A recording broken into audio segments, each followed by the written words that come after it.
If you like our videos, consider checking out our Patreon. CGP, corporate guinea pigs.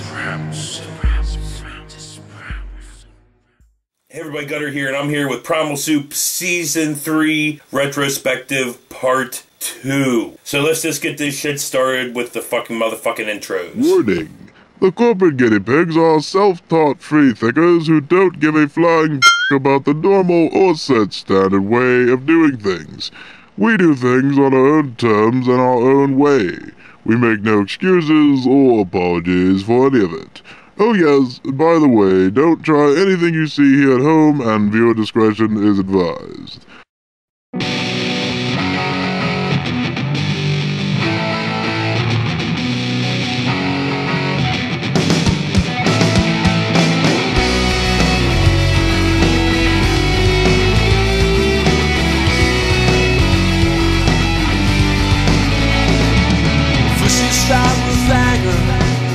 Turns to hate, then you're left with nothing worth the wait. Feel stuck forever and a day. You stay clear of trouble comes your way. If you find something that you never saw before, and I bet that you will, you stop and ask for more. You feel alone inside and no one left to call. You're nothing after all.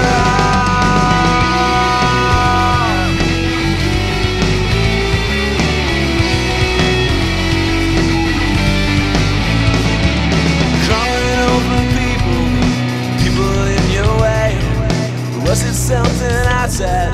What more else could I say?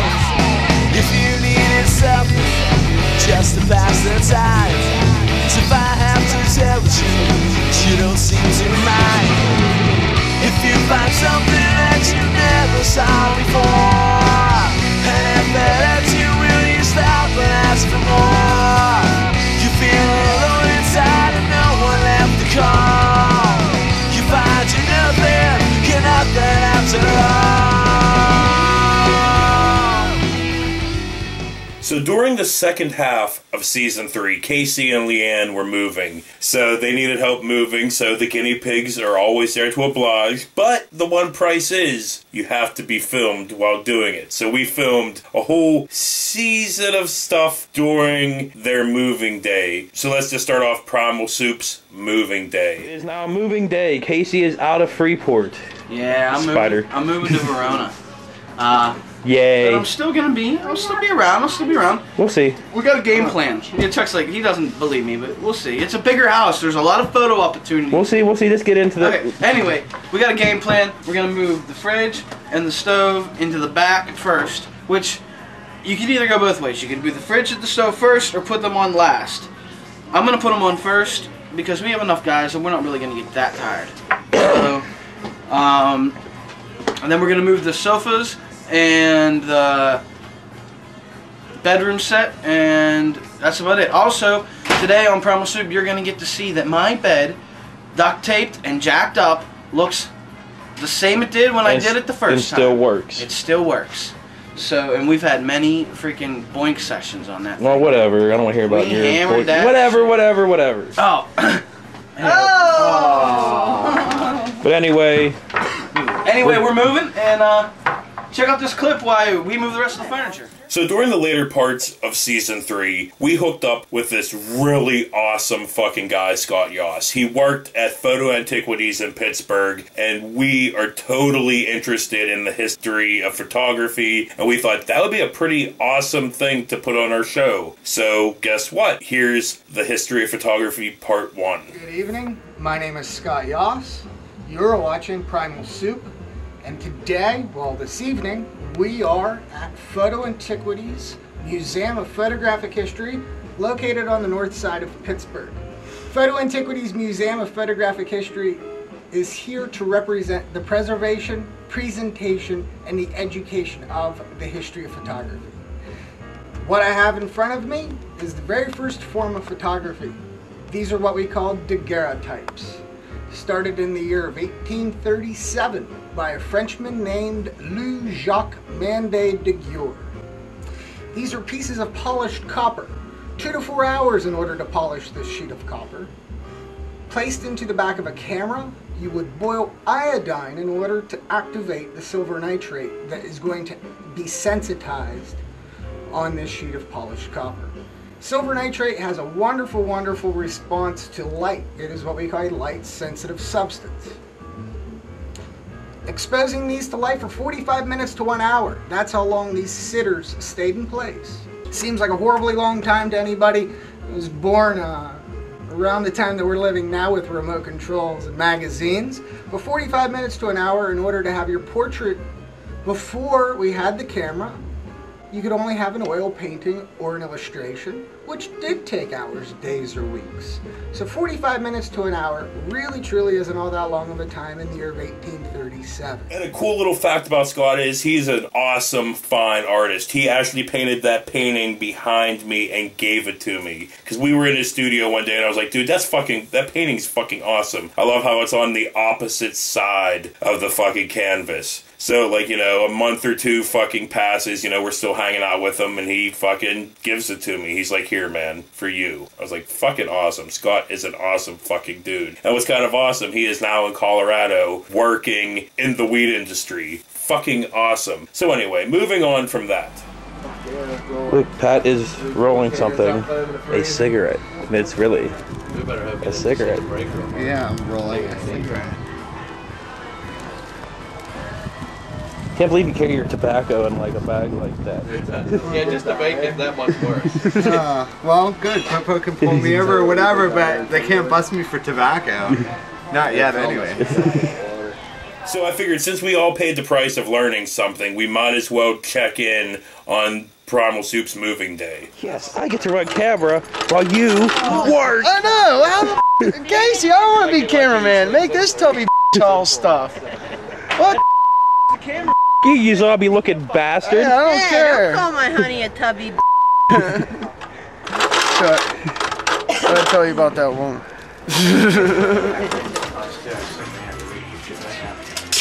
Hey, I'm not that experienced at moving. Usually, last 4 times I moved, I just loaded everything I could fit in the car and gone. I got married and I got all this.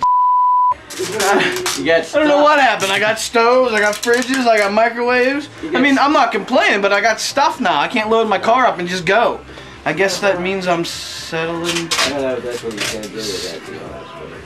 Is that what this was for? This is our final farewell to Casey, it sounds like. No, goodbye, Casey. For the rest of the day, he's gonna be surly Casey. He's surly Casey. We were surly Casey yesterday afternoon too. Alright everybody, ready to be offended? Because here is the ultimate PSN. Ken Onassis breaks out of jail. There's a new Osama bin Laden fucking video. Oh, get ready for this. You might not be able to handle it. Hi, I'm Ken Onassis, and you're watching PSN Primal Soup News. We are here live in the studio with late-breaking news on the escaped convict from Butler County Prison. It is not known his actual identity, but he is known to be armed and very homicidal. Later in the episode, we shall give you new footage of the Bin Laden tape. How does it feel to be screwed?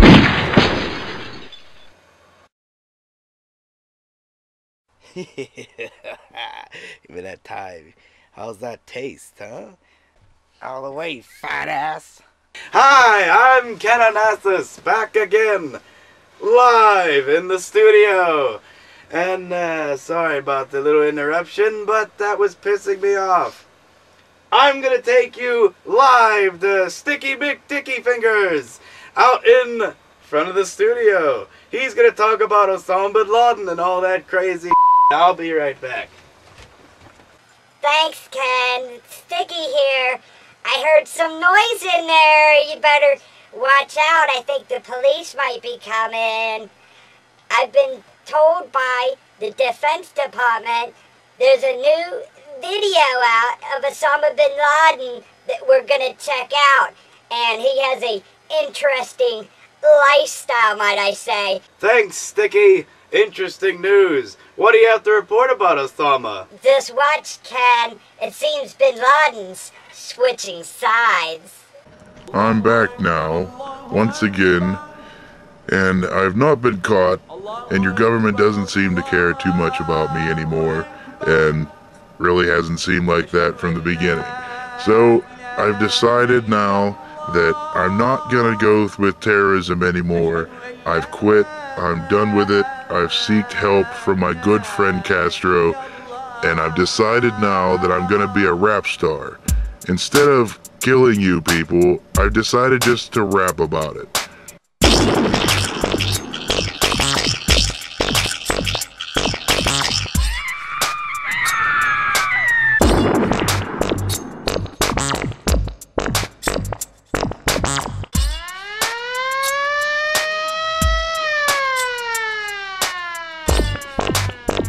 I figured I could hook up with Ja Rule and Beyonce Knowles and maybe some other stars that are in the Americas.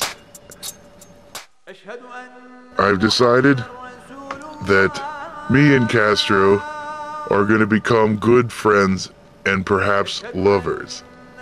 Because as of recently, he hurt his knee and I went to him to console and give him comfort, and we gave each other lots of comfort. Lots and lots of comfort. And we decided then, right there, that we were going to become good lovers and have sex at every point we can. Our main goal in life is to have sex in the White House. Now, you could probably see my rap video on Al Jazeera TV and others. Maybe MTV will play it, but I'm not sure about that yet. But, in short, this is Osama bin Laden telling the American people, do not be afraid anymore. I'm a rap star now, and I'm gay. Thanks, Sticky McDicky Crotch. I'm Ketonassus. That was some pretty crazy video there you just saw. Osama bin Laden going a little gay there. Nice to see it. I'm Ketonassus reporting live for PSN Primal Soup News. I might be back, I might not. As you can hear outside, there are cops waiting for me, as well as FBI. But I assure you, I will be fine. I'm a little concerned about my coworker, the Mexican midget. I'm sure he'll be okay. He'll be here with me once again, live in Primal Soup PSN News. Hell, if you stuck around this long and you know us, you probably handled it just fine. But anyway, let's just see a little behind-the-scenes footage of the making of that PSN. Dude, the guy gave us the evilest look when we walked by with guns and terrorist stuff on.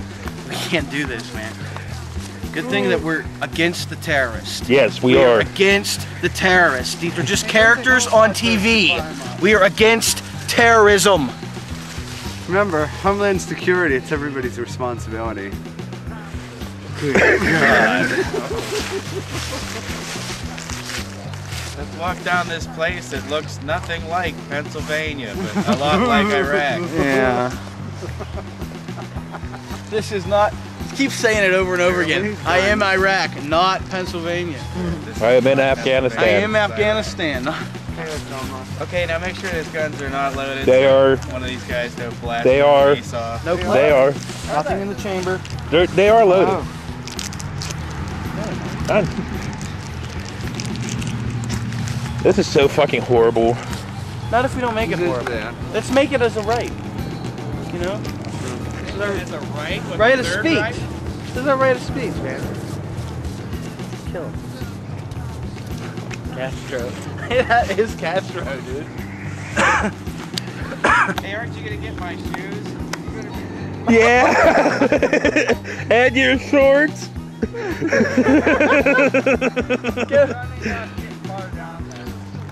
Yeah, try not to get so far down on my leggies.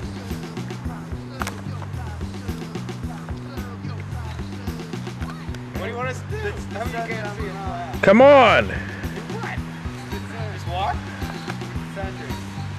descending. You need us to walk here? You guys should go hunting. You guys should start kissing. Fuck you. That'd be great. Because you have beards, you wouldn't really be kissing. Gay. You guys start kissing. Start kissing. Get out of here. Osama, we need No, that's Osama and Castro. Hey, that'd be great, dude. They're getting married this fall or this winter. That's great. They're joining alliances while we're like. You don't have to really kiss, you know. You know. Come You want on. us to, though, don't you, fat? No, Diffie wants you to. Look at him. He's ready. Where do we want to Look, he's sum up for this smiling. interview? So come on. How about Hey, you do here, that hold again, but it. hold hands when Hold you're walking down and. No, wait. Here, come over here. The terrorist you love. No, you can hold it. Put it over your shoulder, Jiffy. Yeah. We'll do beard on The other beard. way. We'll you do gotta like. introduce yourselves. Like, No, we'll just have like the voiceover saying about how Fidel Castro and okay. Osama bin Laden are joining forces. We'll have to turn this way so you don't see my ponytail. You ready? Yeah. Alright. But you still see the top of your head and everything, Bert. So Damn go that way. Which way? Turn your head that way. This way? No, cock your head that way. yeah, Castro. That way. Get from the back of Castro's head instead of Bird's head. Yeah. Like a porn video. Okay. I'll be a good Now look at each other lovingly. Yeah. Lovingly. Your motivation is. And now, hug. You directed a porno. Bush is. And a long, passionate kiss. Fuck you. Bush has just found out what's going on, and this might be your last kiss. That'd be great. Fidel Castro and Osama. Get it on. Well, come on. Get it on! Oh, honey.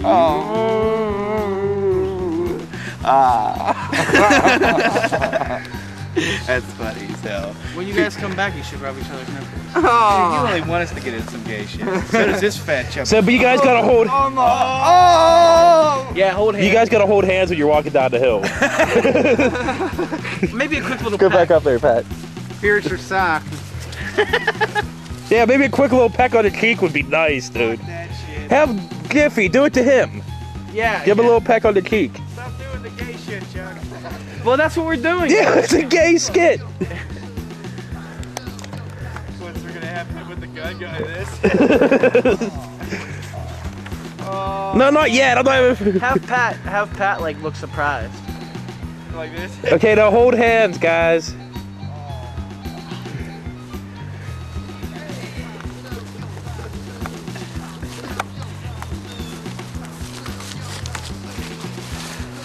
How'd that look? Pretty disturbing. That was a good one, Pat. That's like. His eyes are all We're not done We don't endorse it. We don't support it. We damn well hate it. How are we gonna support it? We ain't got no money. But anyway, we're making fun of terrorists. I mean, look, Osama been pooping here. Was kissing on Fidel There's a Splatstro. little more action for you. Where? Do some other weird Bin Laden stuff, Bird. How about we all sit there dancing in line? Do the terrorist shuffle. We're like this. Do the terrorist shuffle. My new video will come out on MTV. Yeah. The Terrorist Guys, Shuffle. Give beside me. Get beside me. And we'll just put some funk ass music over it, okay? I'll make something for it. Jiffy, get closer. Yeah, get closer, sit there, jacking your gun.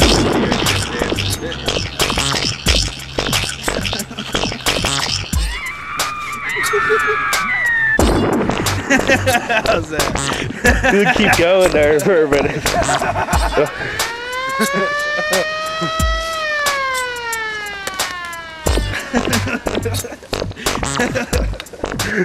It's good. So you'll make sure in the translation you say something about your new music video coming out. Yeah. We'll have Ken be like, we have that music video for you right now. Law.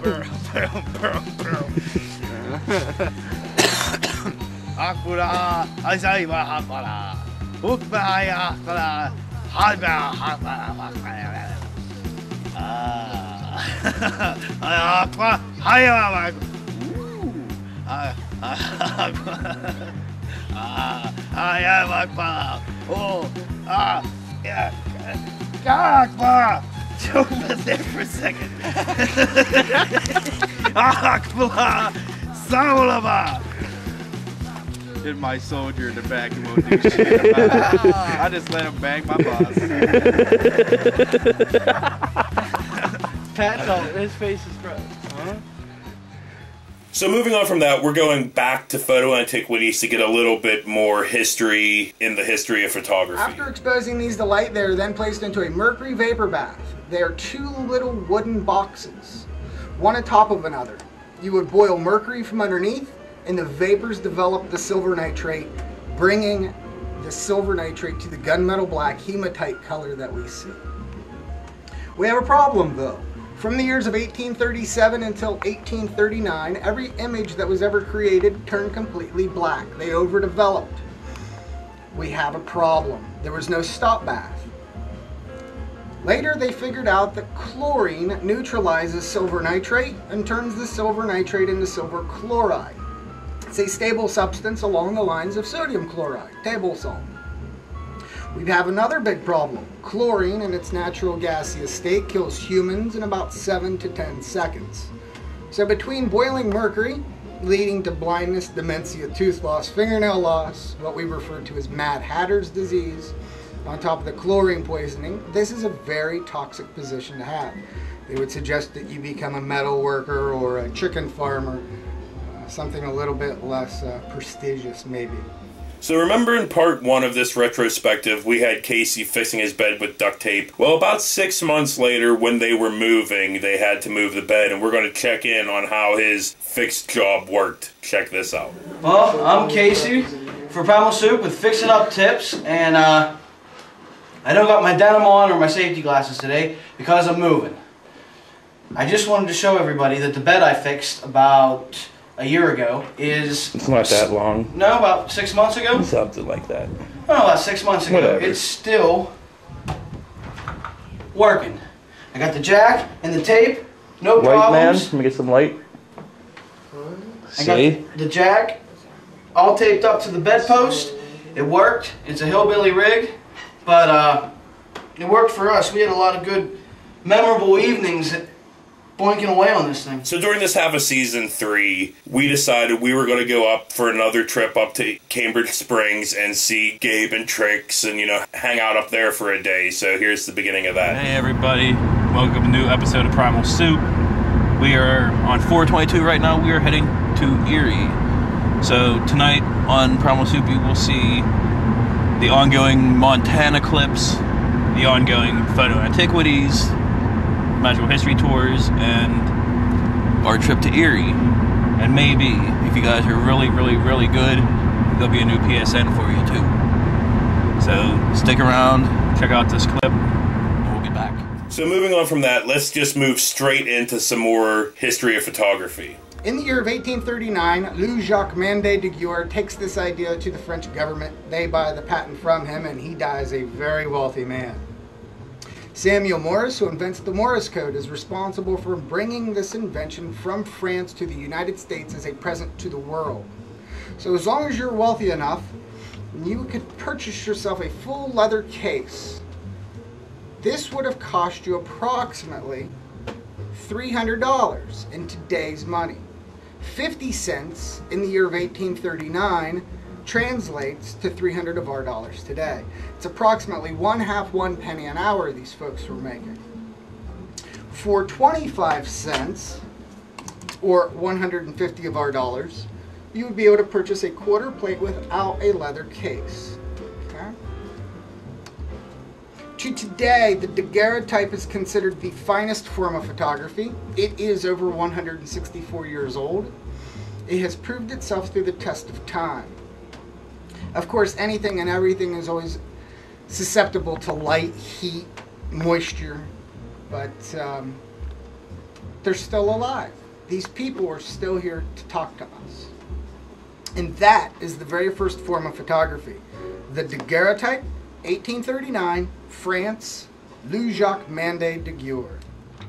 So, we're moving on from that to another moving day video. But you might notice in this one it's a little bit different. We have a thing at the bottom of the screen because this was from a different episode. The moving day thing lasted through multiple episodes. So anyway, here's some more moving day. Hey, there's a lot of people. We should get more people moving different items. Work on project.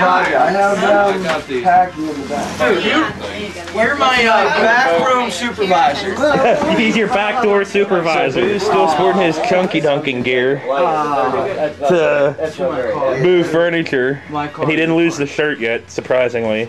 Oh yeah, it's a little cold out. Just wait. Oh, this sucker I got my car too. Do you? Watch out. It's from the nice layer of dirt and scum on the floor. Hey Chris, do you have a tape belt on? Yes, homemade from Casey. This is Casey Scow's branded belt. He packed all his belts away and my pants were falling down. My ass was hanging out. No one wants to see that on a day of moving. Yeah. So you know earlier how we aired Bird's personal business by him going to jail and all that stuff? Well, he wasn't the only one we aired their personal business on Primal Soup. Here's us talking some shit on Jiffy. Anyway, after a long delay, Jiffy is finally back with Primal Soup for now. And I'm almost gonna fall in. I don't have my footing. But you'd never know it by the way we film and put our shows together, you know. Like the last episode you saw, Pat was getting his tattoo, but that was like 2 months ago. Yeah. So Jiffy's been not around for a while. Yeah. Now I'm back. But if you check out our website with the address you'll see right now. Yeah, you'll see his bio and you'll see his quote. Yeah. Which he is saying again, basically right now. No 3 times, please. No. We'll see. Yeah. All right. You with past history aren't too good with that, man. Yeah, it's some damn women. That's why. Crazy ass women.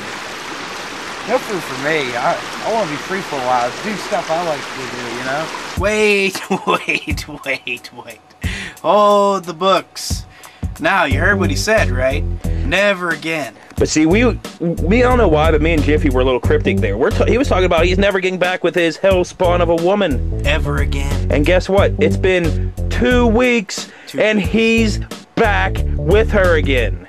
Now, if you can't fully understand, you know, exactly what the relationship's like, check this out.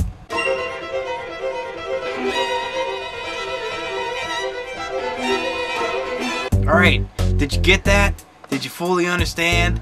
This is exactly what this man is dealing with. Now, instead of hanging out with us, which I think we're good friends, don't you think? We're good people, right, Jeff? Yeah, I think so. Right. So, instead of staying with us, we're going to show you some pictures of Pat, too, after the brutal, what would you say, encounter with Tyson. And his girl beat him down.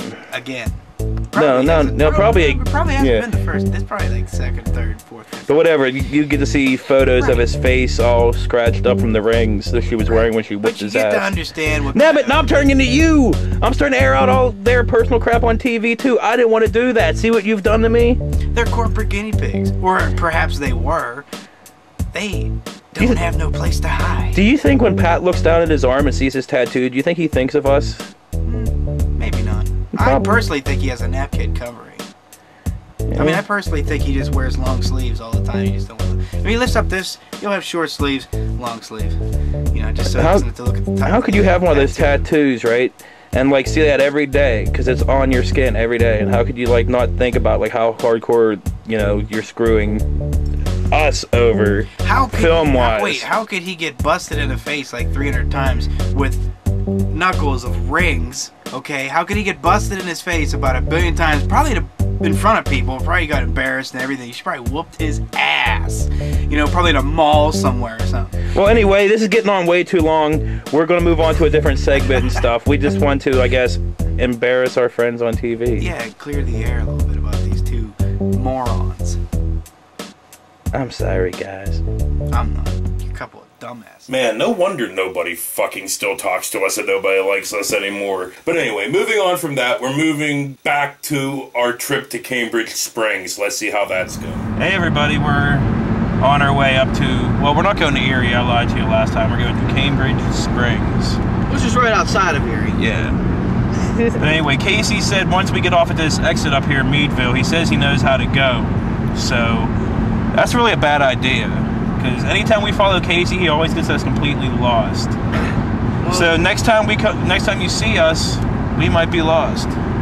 We might not. Who knows? Maybe this will be the one time Casey knows what he's talking about, but I seriously doubt it. So shut up.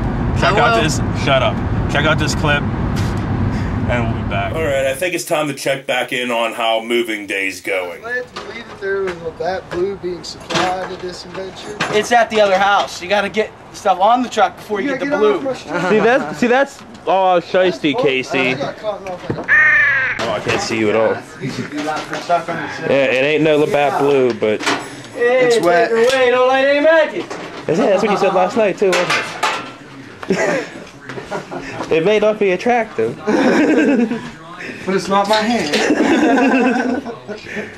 All right, I think it's been long enough. I think it's time we learn some more of the history of photography. The second form of photography is what we would refer to as an ambrotype. An ambrotype is sometimes what they refer to as magical photography. These are negative images that become positive images when they are backed with dark surfaces. Frederick Scott Archer, in the year of 1855, decides to sensitize himself a sheet of glass. Sensitized with silver nitrate, exposed this time for only 20 to 25 minutes. The reason why it takes half the time, the physics of light have been cut right in half. Light is now able to pass directly through this plane of glass instead of competing against its own reflection. Okay. Mercury vapors once again, and chlorine to fix this process. If you had yourself $300, or once again 50 cents, you could purchase an ambrotype with gold melted in within your glass. As a result, it turns the glass rubied colored. Okay? So when held to light, the black portions on the back of this image are actually ruby. While on the other hand, for $150, you would have had it lacquered. And you can see that this piece here has been chipping through time. These are lacquered with what we call a black Japanese lacquer, which was made from boiling Brazilian stag beetles. Now these folks knew the properties of making shellacs, lacquers, and varnishes because they were oil painters, egg temper painters before they became photographers. They needed to know a stable shield. Might sound peculiar, but today we still boil silkworms and we have silk thread. Housed in full leather cases for approximately 50 cents once again, or without, 25 cents. Ambrotype, 1855, England. These are negative images to become positive images. So we finally made it up to Cambridge Springs, and we're about to go meet Gabe and Trix and all that stuff and begin the segments from up there. Check this out. We're at Trix's house, and I smell like a woman. I got sprayed by womanly cleaning. No, cleaning. Womanly cleaning spray. Women don't wash their bodies with soap. They spray off. But anyway, I got sprayed by womanly spray. You liked it. Liam, spray me like a woman. We're at Trix's house and I smell like a woman. We're at Trix's house and I smell like tangerine spice. So everybody smells like a woman except you, Casey. It's cold. Hey. Hi. Happy Thanksgiving. Happy Thanksgiving. Happy Thanksgiving. Happy Thanksgiving. Get that camera out of my face. That's how Happy Thanksgiving. How's it going? So if you remember in previous retrospectives, we really wanted emails, and we would read out emails and stuff. Well, in this season, we got a few as well, so let's check out this one. Jesus Christ. Anyway, we got an email, guys. That's how happy we are. Yeah, we got an email finally after months of complaining. Months. We got an email at this address up here. You're Right happy. there. Look at my fit. Yeah, you are happy. You look Anyway, overly happy. we did complain for a long time about not getting emails, but we finally did. So guess what? We're gonna share it with you. Yes. Right now. It's entitled "Here's Your Damn Email" by Erica Kyle up in Johnstown. She says, I randomly caught PSN and laughed my fat turkey stuffed ass off at Osama bin Laden going ghetto gay. You guys are some awesome... What? Oh, you guys are awesome. Thanks for making being stuck in Johnstown bearable tonight. Hope you have luck with the show. Hope somebody could make living in Freeport bearable tonight. Yeah. But anyway, I'm sorry. Hope you have luck with the show. You seem like a great group of drunk, fat, nutty guys making the best of Western PA. Who's fat? I'm not fat. I'm drunk. I'm not fat. Yeah, you are. I think you are fat. I'm nutty. You're fat. He's drunk. Nutty, fat, and drunk. Yeah. Anyway. More importantly, who's the hottie on your homepage? Wait a minute. On what? Wait a minute. Second from the left. Second from the left. Duct tape picture. Okay, bring that up. Okay.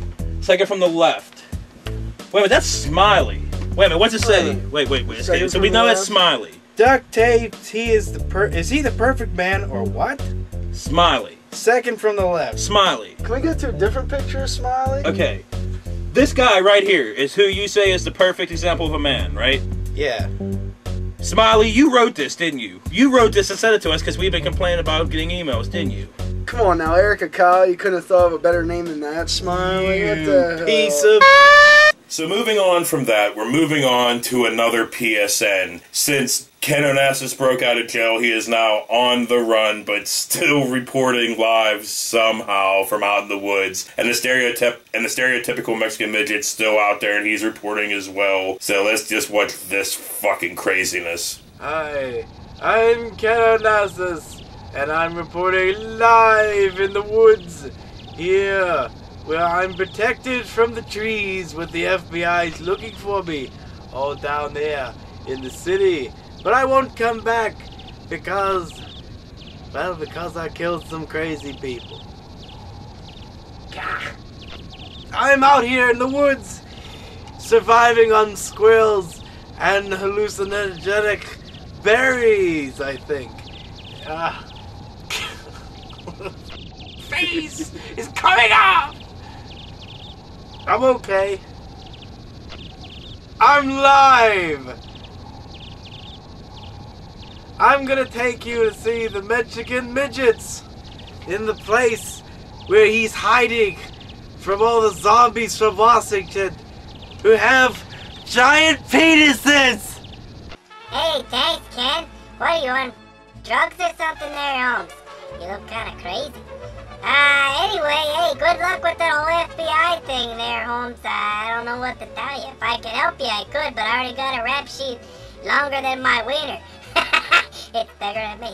Anyway, yeah, I just wanted to report on this whole medical marijuana thing there, man. You know, it's real big in my hometown, Mexico. We smoke the ganj, Holmes. Anyway, Ken, that's not the point. I just want to talk about federal government getting involved with state government. I thought it was the federal government's plan not to get involved with state government. Hey, they allowed to do what they want. We do what we want, they do what they want. That's the way it works, homies, but not now. Splah! Here comes federal government. Hey, can't do medical marijuana. No matter if a doctor's saying it's okay, homies. That's what the... Oh, Christ. Interesting stuff, midgets. I'm having a great time live with berries and squirrels and deer nuts. I've been here surviving on the woods for quite some time now, and I think I'm going to remain here until maybe the FBI catches me, or I get shot or eaten by a bear. Otherwise, I'm Ken Onassis, and I'm reporting live for PSN. Primal Soup. So we're moving on from that, going back to Cambridge Springs, where Gabe and Trix are fucking around with plants for some goddamn reason. Hello, Primal Soup dorks. This is the patchouli plant. Right here we got Monkey Man lookalike. It's a patchouli plant. It's been harvested from the country of India, which is at a growth at about 4.5 inches right now. It doesn't have no smell, but soon it will. Look at the leaf texture. I've put this moss all around the plants right now. And you see here, look at this. Zoom in here. Zoom in here. Yeah, see it? It is nice. Nice. Look at that new growth. Yes. Hey, if you're so smart, what's its Latin name? Its Latin name is Elipituclay. Its Latin name is Pogostamen. That's what I said. Pogostamen. Pogostamen.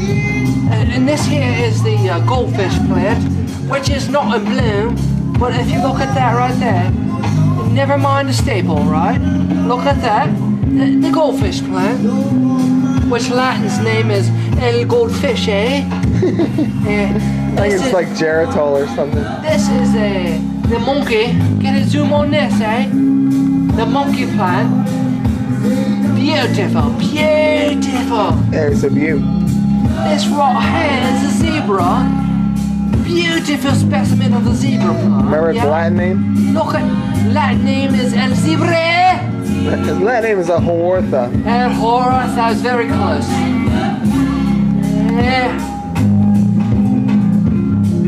What's this? Is this your orchids?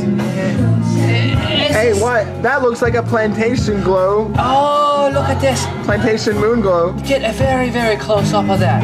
Look at that. Look at that. Get a close up. Beautiful. Beautiful. I mean, beautiful. No others like that. Hey, this one is dead and this one is growing.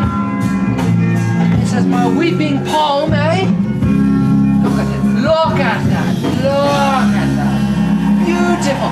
Beautiful. Look at the new growth. Look at the new growth. Look at the new growth. Oh, look at it. Zoom. Zoom. Look at the new growth. Oh my. Beautiful. Beautiful. Oh my. See, I was promising about blue. You know what I got? Warm Pepsi. You're all shadowy there, so that was Boo if you couldn't tell by the laugh and all that stuff. Alright, I feel rested up enough. Let's get back into moving day. I feel to be a cameraman and not have to lift all this stuff like everyone else. Great. Alright. Primal Soup has its perks. Yes, it does. How come I can't cut with my left hand? Because right-handed scissors. Thought everybody knew that. Yeah, for real. Get your big surly head out the way. You're like the dog. Always in the way. Yes, we could use this. No, you're always in my way. Because you're always in a shot. Get out the shot, Boo. Get out the shot, Boo.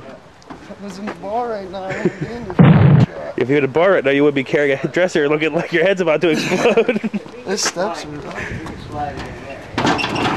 Yeah, it looks like that's kind of rough, too.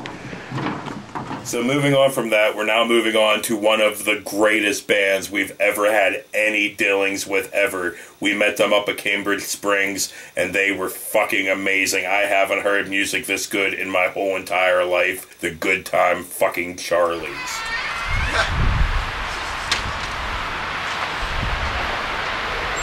Dude, you're never gonna believe what I saw.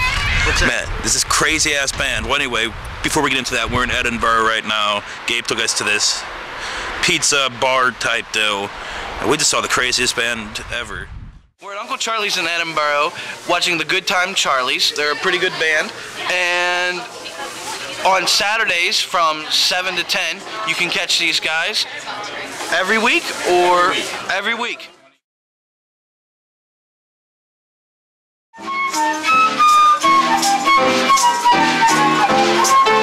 With little tin horns, little toy drums, Rudy toot toots, rummy tum tums, Santa Claus is coming to town. Got curly head dogs, the cattle and coo, elephants, boats, kitty cars too. Santa Claus is coming to town. Our kids and girl and boy night will have a jubilee. They're gonna build a toyland town around the Christmas tree. You better watch out, better not cry, better not pout, I'm telling you why. Santa Claus is coming to town. So So with a band that fucking awesome, we just had to fucking interview him. So here's Casey's interview with the fucking horn player. Uncle Charlie's with a band called the Good Time Charlies, and we just stumbled upon them in our journeys. We came to Erie, as you know, and we just stumbled upon them. And they have some very interesting horns here that this gentleman here, your name is? Don Schaefer. I was a repairman for 40 years at the World of Music up in Erie, and I taught and also did repairs. And every once in a while around the place we'd look at all these parts we had and said, gee, what would be like if we put those together all wrong? I mean, we did it before, but I mean this time on purpose. Okay, so this is our 7-bow trumpet.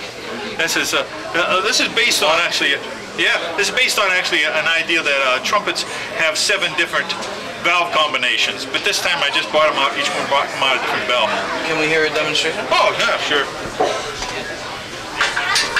Okay, here's what happens. It starts out here. Like actually, what I have is 7 bugles in one, like a. Or this one. Each one's a half step lower.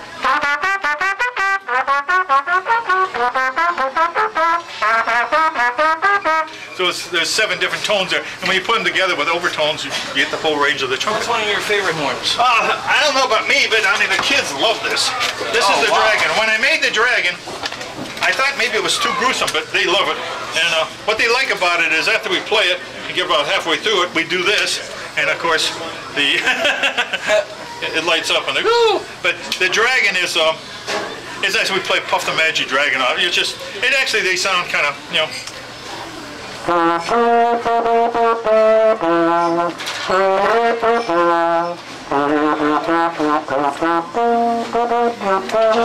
all started out with a simple thing. I had my regular trumpet. How many horns do you have? Well, over the ages, I've collected quite a few, I suppose. But I said these are parts. I took a regular trumpet and I put a little valve thing on so you can have 2 bells. There's not much use in this. You can play things like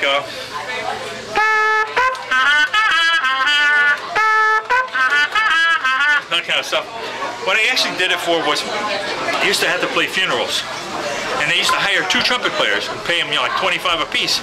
And they do what they call echo taps. And I said, I can get both. I could go,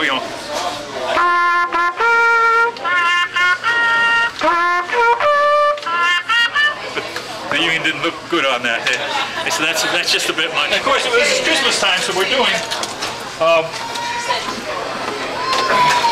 We got Rudolph. We got Rudolph, and of course, what good would Rudolph be if his nose didn't line up? This is just a flute, and since I did think of.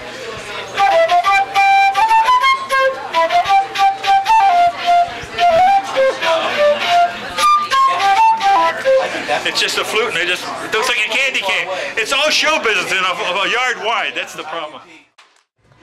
What are you? Oh, so you packed the toilet paper? It was here.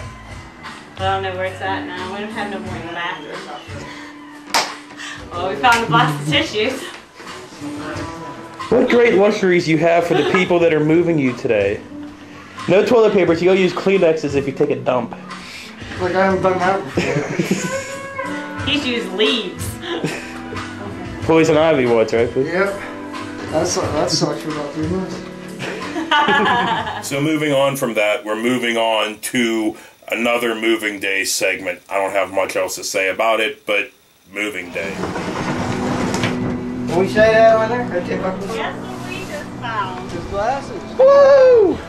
Get them here. These stuck. What? Casey, what happened with those glasses? Well, they got lost. Because you lose and forget everything. About a year ago, I bought 2 pair of glasses. I took these off and put them on the nightstand, or so I thought. Watch out, Chuck. And the next day they were gone, disappeared, without a trace. Don't know where they went.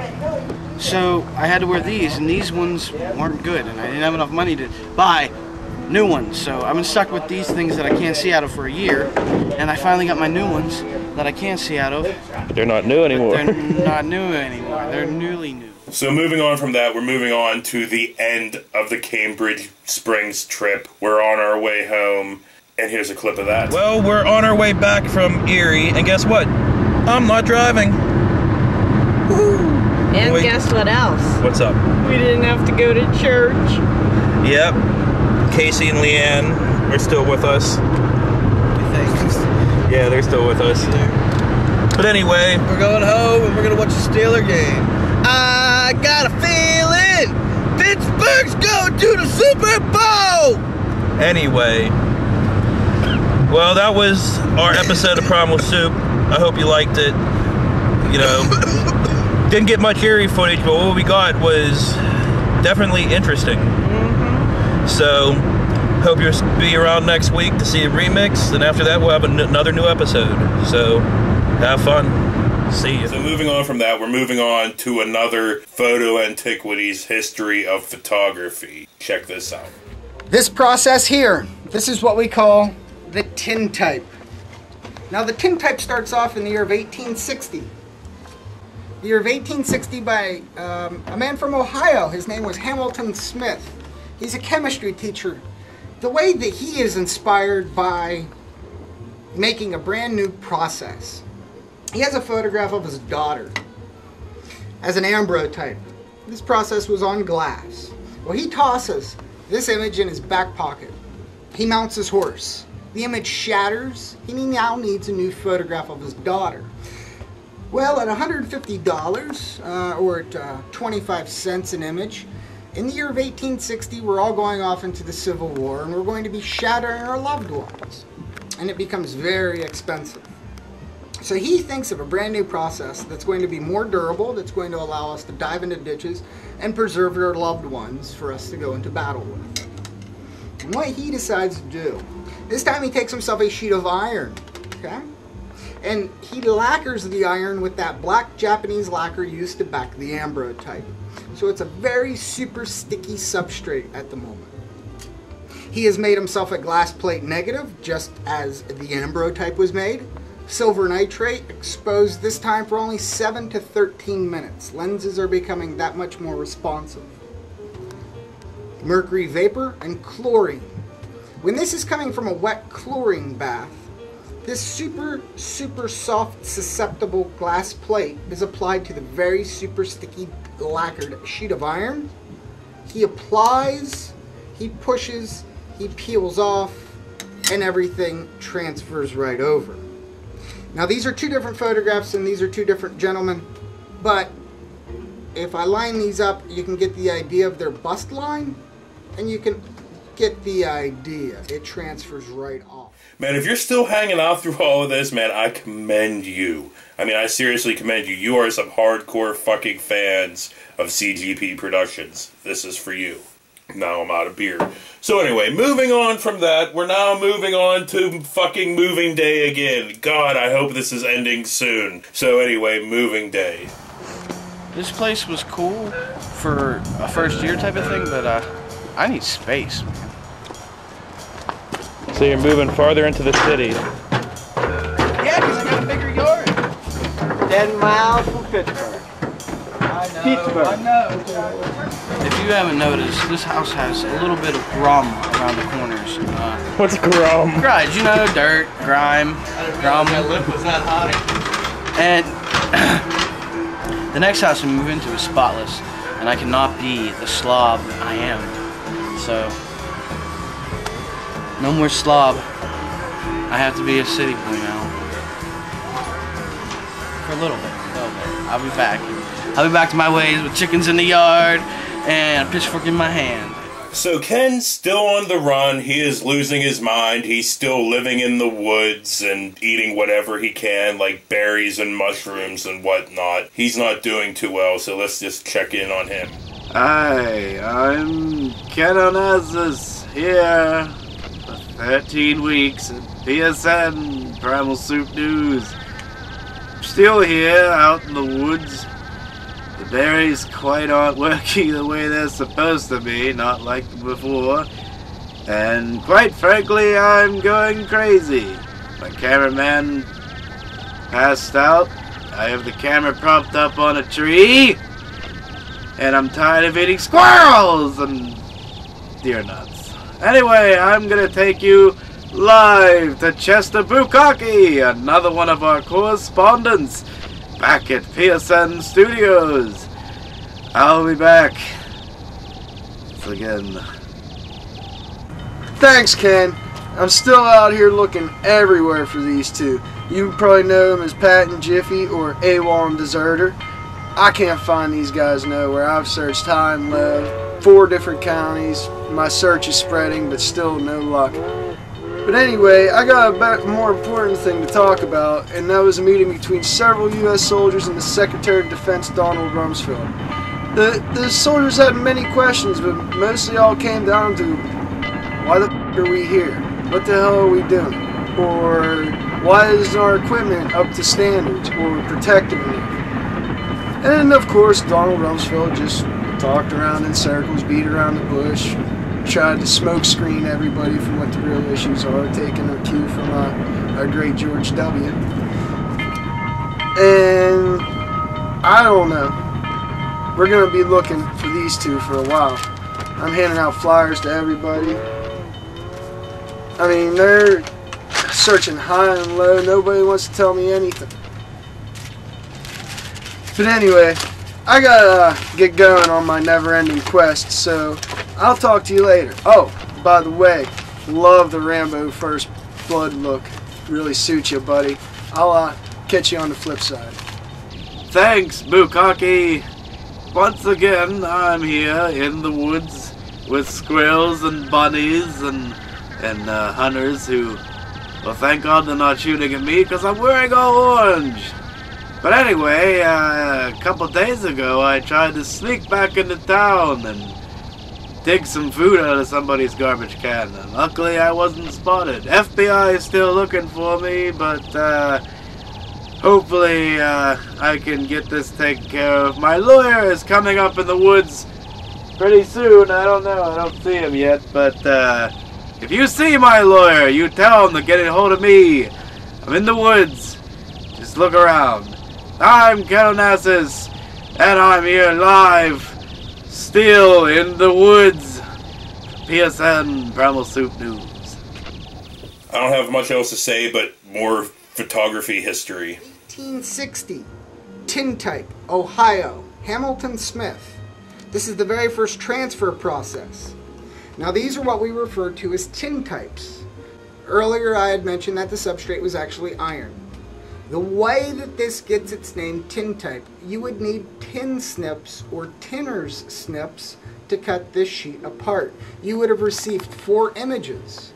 If I point you to the 3rd shelf in the 3rd case, you can see a full tintype plate.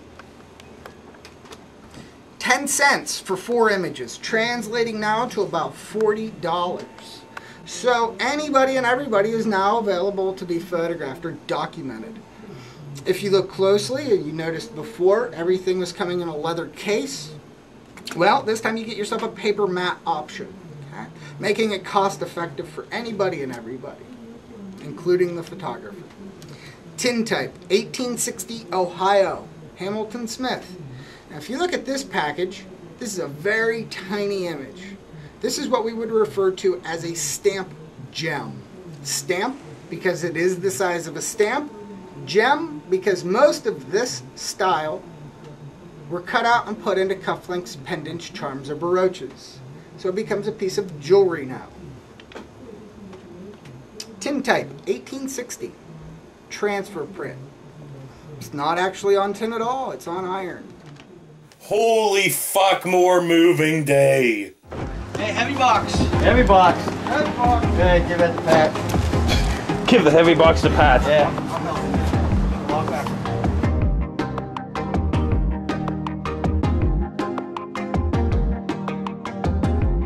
And here are the items you got cleaning supplies.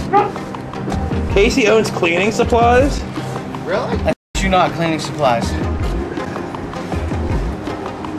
Here's the Anderson Cooper bathroom toiletries. Anderson Pooper bathroom toiletries.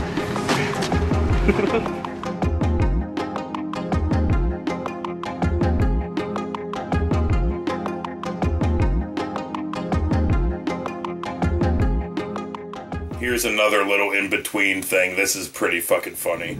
See this, everybody? Boo has to get dressed in a hallway. That's the door to go into the hallway of his, well, B's apartment. There's like 2 other apartments in there that people would come past him. You know, Boo don't wear no drawers neither, so he had his pants down, like right there. It's not trifling, ain't it? He's hanging out with his wang out. Rocking out with out. So moving on from that, we're moving on to moving day again. We're actually getting more stuff loaded on the trucks and all that stuff. So here, let's check this out. Turks gave that to us. Yeah, this is a memorable thing. I'm a memory. I'm a memorable. Why do I have problems with memorable? You have a problem with memory, period, Casey. Yeah. What? Even the word memory. Even the word memory eludes me. He can pull out a word, but he can't say memorable. I can pull out a lot of things. But I can't do it with a memory. So the tape belt's still holding up? Yes, it works fine. Casey's design. He should market them and sell them on eBay. Yeah. What about if you have a Bauman? If we put breakable. If we put cool buckles on them and make it like that, we could revolutionize the industry. So if there's one thing I must say about Casey, he's accident prone and forgetful and just all around fucking kind of flighty. So anyway, here's Casey losing his wedding ring in my fucking room. As you know, Primal Soup is more reality than reality TV. So we're bringing you more reality, our reality. Casey lost his wedding ring. Here in my hellhole of a room. That's a genetic defect. I was just sitting there and I looked down and it wasn't on my finger anymore. I think I had a recreational hazard. Someone stole my ring. I can't find it. I lost 2 wedding rings so far in my 26 years of marriage. Bird's looking for it. So I'm not even Leanne's gonna kill me. Leanne is gonna kill me.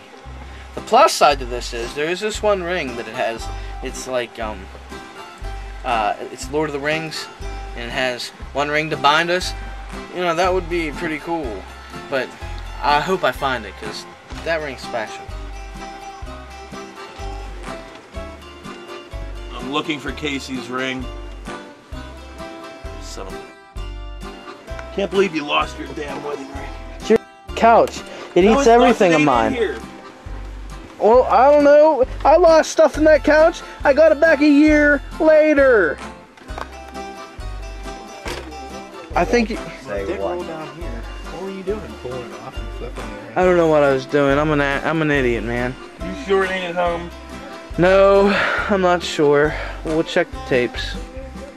You're a failure as a husband and as a human being. And I, my friend, am no longer your friend. You suck. I lost a friend over it. How about you, Chuck? Abandon him.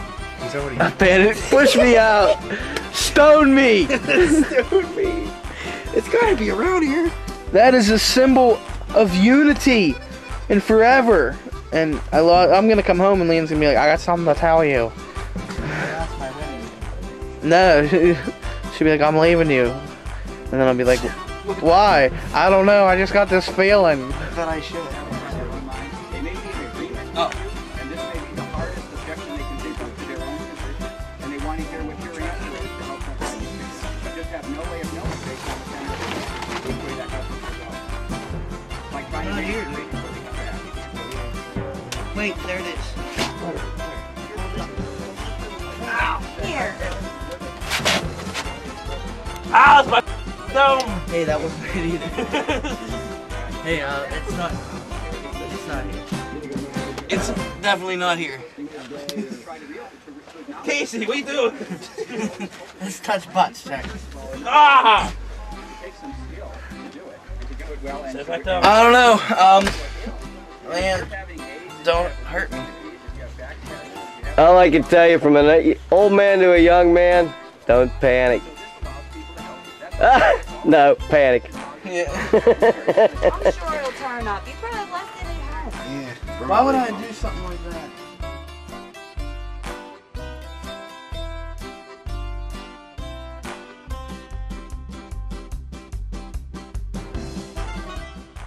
And seriously, that is great. He fucking left that fucking thing at home. After all that, he left that fucking thing at home. So here's some more reality than reality TV. Boo calls me one day and he's like, hey man, pick me up. Well, anyway, I'll just let myself explain it here. Hey everybody, it's time for more reality TV with Primal Soup. Well, last night Boo lost his ID and he couldn't cash his paycheck.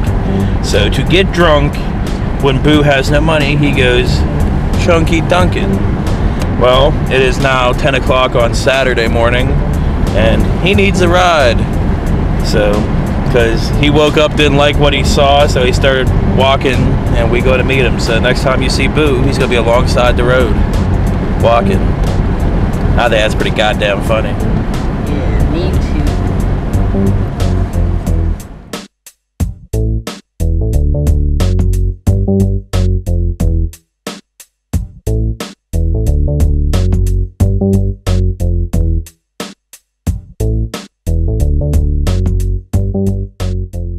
So moving on from that, we are finally at Casey and Leanne's new place, and we are starting to move stuff in. Moving day. Well, as you can see, we finally got the truck loaded up, and we're on our way to Oakmont now. Well, we're going to be on our way. We're not really, he's not hanging in the back of the truck floating down the road. No, it's just, I'm showing you how loaded it can be. Yeah, so and now we're going to go. Yeah.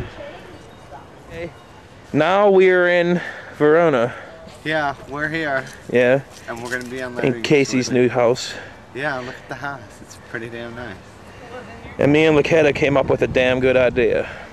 See this little shed over here? This little shed and gazebo type area? Yeah, let's see. They need to put a jacuzzi right in the middle of that, right? Yeah. Then the shed over here, they need to like turn it into a party room. Yeah. That's what we're saying. Good. We're all going to be experts in the history of photography after this. More photo antiquities. 1861, we had the very first paper print. These were created by the Lumiere brothers. They figured out that if we would make ourselves a glass plate negative, made just like the ambrotype, except where lenses are becoming so wonderful, we're only sitting for approximately 1 to 3 minutes this time. We would set this aside in our darkroom and allow it to dry. Same process, silver nitrate, mercury vapor, and chlorine. We would now make ourselves a blank sheet of paper about yay big, and we go into our darkroom. We bring in 1 egg, we crack the egg open, and we remove its yolk. We use the albumin protein. It's the egg white. We whip up the egg white until it becomes a meringue-like froth.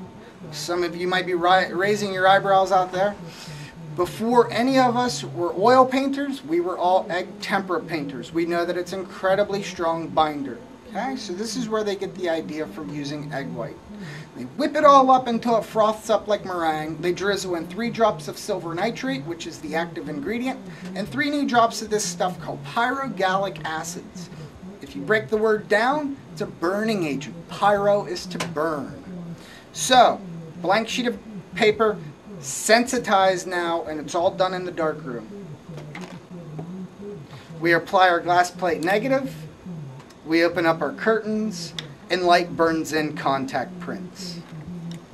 So if you look at the pits of the eyes, the tip of the nose, and the crease of the mouth, they're transparent and light burns through them and they become darker. Although where it's opaque, light cannot infiltrate this barrier and it stays cream colored. This is modern photography as we know it. It's essentially what we would call a contact print. 1861, France, the Lumiere brothers, these are what we call carte de visite, the map of visiting. A cartographer is a map maker. So, if we look at these, we see a small little advertisement showing the location of the photographer where he or she is located. This, for example, is A.N. Blanchard. The A refers to artist Nathaniel Blanchard. This one, A.A. Johnson, artist Alicia Johnson. Photographers are now considering themselves fine artists. The most important thing on the back of this card, duplicates of these can be had at any time. Now everything I had referred to before is all one of a kind. The ambrotype, the daguerreotype, okay? One of a kind. The tin type, sure, you'd have 4 images, but you do not have a printable negative to make any more. Carte de visite, 1861, France, the very first paper print. You know what we need after all that stuffy learning? A moment of stupidity. Moment of stupidity 4?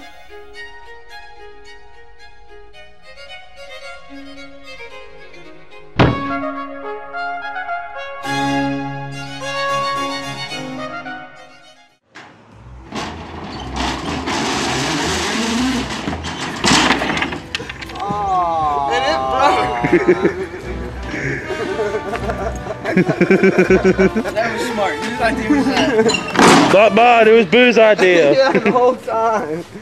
I just tricked you guys by saying I didn't want to do it. Well, I'm probably going to get in trouble for this, but what the hell? So moving on from that, we're moving on to a skit that Casey really wanted to do. I don't really remember the story behind it or anything else, but Dead or Alive 2000. Go Steelers! All right! We can just score. Hey, son, can you give me one of them sausage out of there, please? You want a beer too, Dad? No, I already got one, thanks. All right, I'll get you that sausage.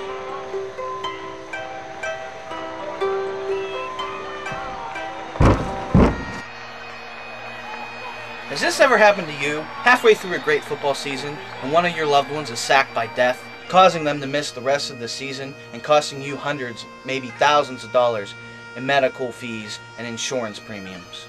Wouldn't it be nice if none of this had to happen? If your loved ones could live forever? Well, now they can.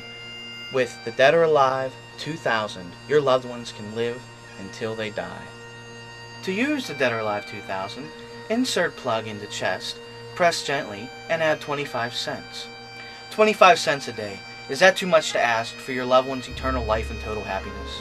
And not only that, but they get to finish the Steeler game. So moving on from that, we're moving on to more fucking history of photography. Oh my god. This process. This is my favorite form of photography. This is what we call a stereooptic.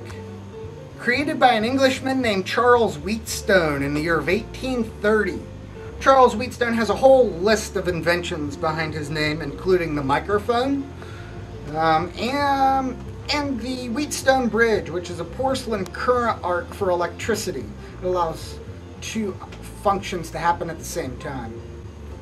Stereooptics started off 9 years before the advent of photography using pencil and ink drawings. The left image was drawn with pencil.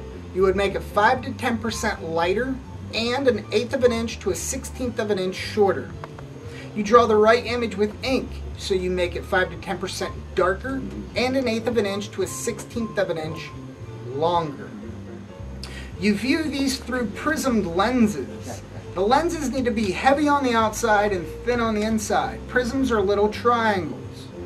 As a result, the prismed lenses will readjust the axis of your left retina, floating the left light short over top of the darker, longer right.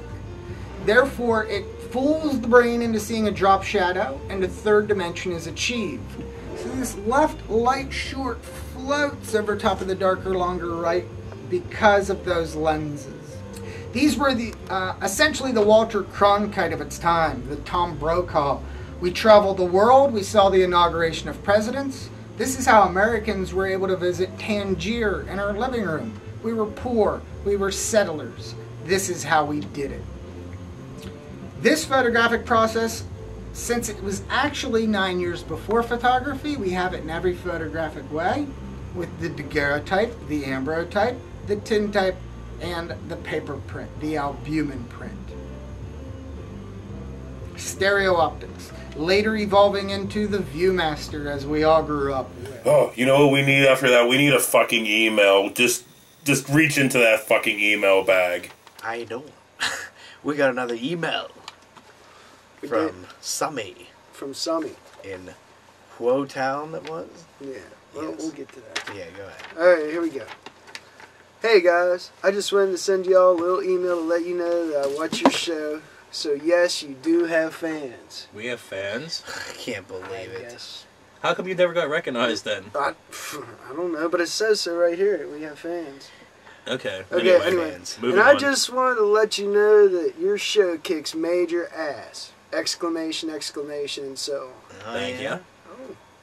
I'm from Worthington, and Tuesday and Thursday nights are the best thing around here since your show is on. I mean, really, what else would you be doing Tuesday and Thursday nights at Worthington? Yeah. I'm Going just over. Yeah.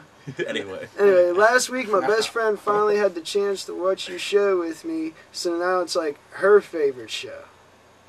Keep going, one at a time. Yes, please. Yeah, Primal Soup, we're taking you over by the word of word. mouth. Good.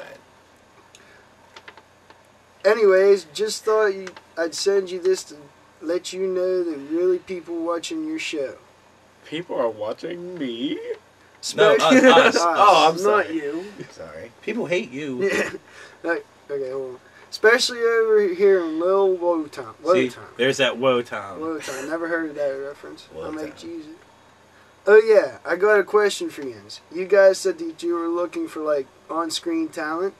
Well, maybe me and my friends are interested, but we're 16, and you said that you were looking for people who are at least 18. But I was just wondering. Sorry. Yeah, we are kind of looking for people over 18. Plus, it'd be like a little weird to have 16-year-old girls hanging out with. He's 25. I'm 26. He's 27. He's like 42. But anyway, isn't it like a little weird to have like these young girls hanging out with us? So yeah, keep watching and we like it, but he's got a woman. I'm engaged, and he chunky dunks. Oh, I'm sorry. Anyway, moving on. Moving on. Anyway. Yeah. Well, yins kick major ass and keep the good coming. Now, Sonny, if you're only 16, you shouldn't be cussing like that. What are you, her daddy? What baby? Anyway, read. Oh, my friend thinks Bird is hot. Oh my God! What is she blind? A 16-year-old girl's loving on First 12, now 16. He did have a couple. Well, we think they're 12-year-old girls come walking up and loving on this hunk of a man. Wow. The hell's wrong with you people? I know. For for you real. children, Look go at to this. school. Look at that turkey neck. And look at the frog-like face something. and the wide-ass nose. Come on. You should be at school, not coming up to my freak ass. Here she says you look like Y2J. Oh my God. Who the hell's Y2J? You know Jericho? Oh yeah. That wrestler dude. That guy. You're like the frog version. I got bigger eyes or what? No, you're like Chris Jericho's little autistic brother or something. Yes. Not that there's anything wrong with being autistic. No. Oh yeah, but you just laughed your ass off about it. Well, maybe I'll hear back from you later. Well, Sammy, I guess you just heard back from us. Yep. Anyway, keep the emails coming at this address up here. Keep watching. Yes. Yeah, don't quit watching. We'll be right back. So we're now coming to the end of Photo Antiquities. Thank fucking God. So yes, we're finally wrapping this up. I just want to get this over with, so here. These are Polaroids. Everybody grew up with Polaroid. These were created by an American, and his name was Edwin Land. Edwin Land was inspired one day photographing the Grand Canyon with his 6-year-old daughter, and she throws a tantrum fit. She has to see the pictures now. He says, listen, we got to develop the negative and print the image. It's going to be a day or two. Settle down, let's keep shooting. Well, she grumbles, walks away from her father backwards, and almost falls off the rim of the Grand Canyon. He grabs her by the cuff of their shirt in time and saves her. Light bulb above his head. We need instant photography for families. So he gets in touch with his chemist friend, Ansel Adams. And in the world of photography, Ansel Adams is considered an alchemist, a tonal genius. Well, Ansel Adams understood the chemistries very well. Edwin Land, he understood money, and he had a big fat wallet, so he became the benefactor. Ansel Adams wasn't quite sure of the paper, so he gets in touch with his paper-making friend, King Blake. King Blake then gets in turn with him. Together, all three collaborate, and we have 1948 for black and white, 1950 color Polaroid. Unfortunately, Polaroid has filed for bankruptcy about 4.5 years ago due to digital photography. Well, digital photography is the absolute instant photograph. This time we don't have to pay $20 for a ream of 10 images. We pay $60 for a memory card, and we can have 1,000 images on one memory card. The only issue though that I have, and everything that Photo Antiquities, Museum of Photographic History, has against digital photography is just that it has not proved itself through the test of time. We know that it's there, we know that it will happen, and that's not the question. The question is the preservation of the image. The CD itself is binary information. If you look through the history of photography, if you look through the history of formats change 2, every 3, every 5 years. Every 13 months, technology doubles in advancement. The biggest problem that we have with digital photography is the elimination of the negative. We are unable to retrieve an image. In 50 years, let alone 150 years, I will guarantee and bet my own life you will never be able to retrieve the information from a CD. Unless if you're keeping up with old hardware, or spending lots and lots of money on upgrading your old hardware and your software up to the time that it needs to be.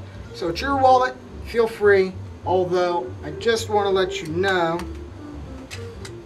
I'll duck out of view for a second, that this man here is over 150 years old, and thanks to dirt and light, I can print him up in a minute and a half. But the CD, you give me a CD that's 150 years from now, and you will not be able to retrieve that information. Expose it to dirt and light and then see what happens. Exactly. Expose the CD to dirt and light and see what happens. The biggest problem, once again, is the history. The history. We are living artifacts. The only items we leave behind are the only proof of our existence. So if you want to leave behind a little plastic frisbee, that's fine. I hope that our ancestors are going to be able to find the information that you've spent so long and so hard about working on true craftsmanship, on artistry, on tonal qualities, on light, everything else, and it's going to be washed away and forgotten. I wish it well. Don't get me wrong, digital photography is an excellent format. I am mostly an oil painter. I am the root of what the photographer was. I have 8 foot by 10 foot oil paintings. I can't very well lug around 3 or 4 of these things at a time. I have a digital camera. I document my paintings. You want to see my portfolio? Here's a digital portfolio of my oil paintings. Now if you really want to go see what they really look like with the light, keep in mind digital photography is the interpretation of light. It is electrical interpretation of light. So it's not going to be precise. Although once again, chemistry, dirt and light is not a problem, and it's been proven. So just because digital photography hasn't been around long enough to prove itself through the test of time, we wish it well, but the preservation is the biggest problem. Alright, so that's the end of Season 3 Retrospective Part 2. I'm just going to end this video here. The credits are going to roll. And one of my favorite little things I ever put together is at the end, beside the credits. Here, check this out. If he's after Watson tonight, you tell Killer Asses I'm looking for him.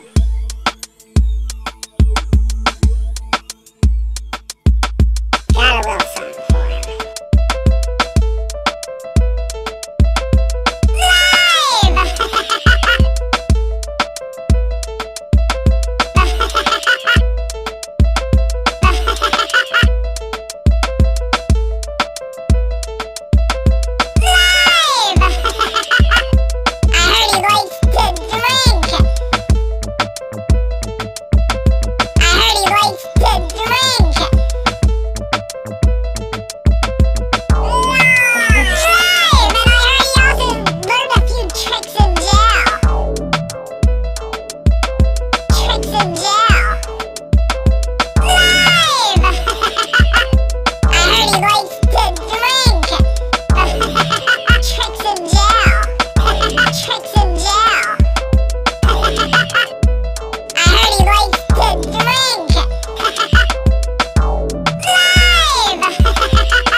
Tonight, you tell Killer Asses I'm looking for him.